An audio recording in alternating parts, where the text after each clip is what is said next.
kalimot sa mga congressman, ayaw ninyo kalimte kung kinsa tong mga congressman nga nipirma sa nga gusto nilang ipalagpot si BP Sara mga par. What's up?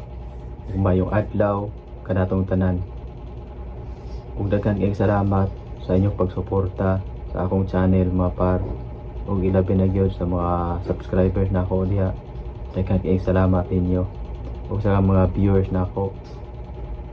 Kung sa katong wala pa naka-subscribe diha sa akong channel, palihawlo kong subscribe mga par para ma-update mo sa atong i-upload nga mga video. So karon mga par, update sa mga congressman nga nipirma sa impeachment ni Inday Sara mga par. Ayaw mo kalimot sa mga congressman, ayaw ninyo kalimte kung kinsa tong mga congressman nga nipirma sa nga gusto nilang ipalagpot si BP Sara mga par. Kay hapit naman ang eleksyon, hapit na ang Mayo 12. Katong gisaad ninyo, ang gisaad na to nga makabawas ta.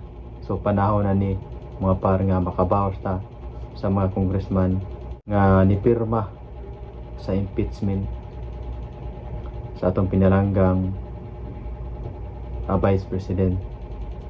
So panahon na ni mga par nga makabawas ta mga para. Ayaw mo kalimot kung kinsa tong mga congressman nga namirma. Panahon na ni nga makabawas ta nila. Ilang nato hinganlan ang mga congressman mga par nga namirma. Kay kamo kay bawo naman mo daan na o kinsa na sila. Panahon na gini mga par nga makabawas ta sa mga congressman nga mga balimbing, mga congressman nga mga traidor. So kay gitraidor man nila ang atong si Inday Sara mga par, ilamang gitraidor. So karon panahon sad nga ato sad silang itraidor. Mga supporters nako diha, sa mga subscribers nako diha, sa mga viewers nako karong Mayo 12, pilian ninyo og tarong ang mga kandidato nga